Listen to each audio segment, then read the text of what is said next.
Beyond all the carnage and bloodshed in John Wick 4, we must ask a deep philosophical question of utmost importance. Is it good? Well, here's my answer. Yeah. Having spent a Friday evening in a Wetherspoons drinking Belgian beer, 2 hours and 49 minutes of relentless action sequences was exactly what I needed in my life. But I must admit, I was surprised to see the film consider some real philosophical ideas concerning the lives we live and how we might be remembered in death. But before considering these poignant undertones, a brief summation of my thoughts on the film as a whole. Being the last film of the franchise, John Wick 4 was a continuation of the cacophony of bullets and action sequences that we all just so love to mindlessly take in. Keanu, aka the nicest man in Hollywood, spends most of his time in the film being not so nice, mowing down the onslaught of faceless foes to restore order by killing the Marquis de Gramont. And yes, I speak French for anyone who's asking.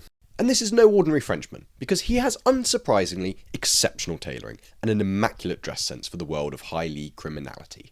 Though this film falls under the mindless action category, don't underestimate its propensity to entertain. The choreography is exceptional, and surprisingly, at no point do you feel like saying, "Christ, I feel like this action sequence has gone on for like 15 minutes now."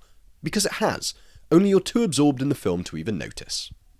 I've always thought that a soundtrack makes a film iconic, and whether or not John Wick 4 goes down as an icon is more up to time than it is to me. But the music selection for this film was amazing. With a few nostalgic nods of techno beats plucked from the first of the film's installments, the cherry on top goes to the climactic Paris fight scene at the end. Taking on the Parisian army of criminality, also known as protesters to the French police, we get a splicing of action that is interwoven with the radio station broadcast from the organisation ordering the hit on Wick. In what is a very Reservoir Dogs-esque moment, we get a wonderful French cover of the Stones' classic Paint It Black, all while Mr. Wick takes down potential Gilets Jaunes protesters as he ascends the stairs to the Basilica. The only thing that was on my mind during this onslaught was that a better song choice would have been Stairway to Heaven. That said, the obscene levels of violence are severely entertaining, and mildly amusing at times in how over the top they are. It's all just why I love the franchise so bloody much. Now, on to the philosophy. As mortal humans, we do occasionally find ourselves susceptible to the odd existential crisis popping up now and again. The certainty of death can plague life with angst, or it can be freeing, and the scene where Kane and Wick duel it out does a pretty decent job of exploring this. On the precipice of demise in the deadly duel, each make a remark to each other. "Those who cling to death live," a defiant Wick claims, as he fights to live for the memory of his wife, but Kane responds by saying, "Those who cling to life die."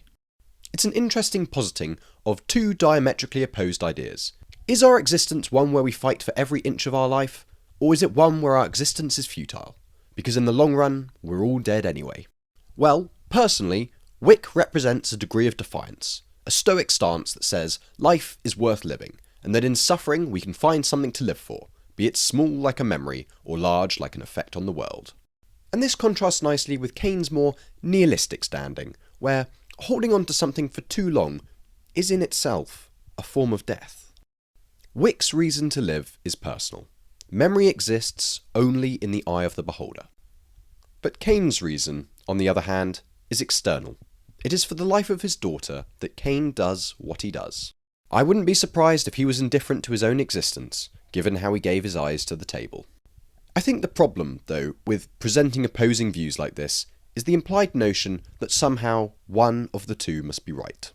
It slightly falls into the false dichotomy fallacy, which is simply the presentation of two ideas as if those ideas alone are the only possible solutions.